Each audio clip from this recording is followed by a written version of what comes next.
Hello, in this video I'm gonna show you how to unhide apps on iPhone 16e.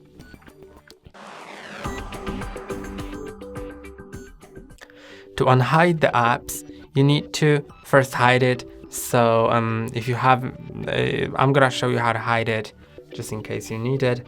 So I'm gonna hide the Facebook. Just press and hold on it, click on require Face ID, hide and require Face ID, provide your Face ID, then click on hide app.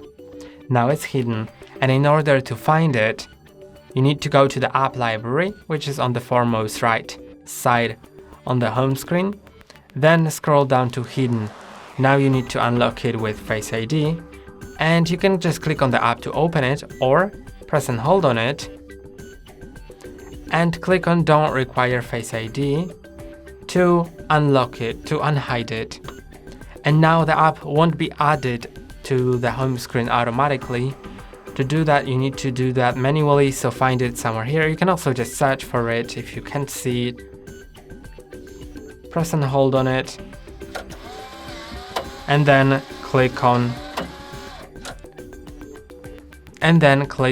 add to home screen. And that's all for today. Don't forget to like and subscribe. See you next time.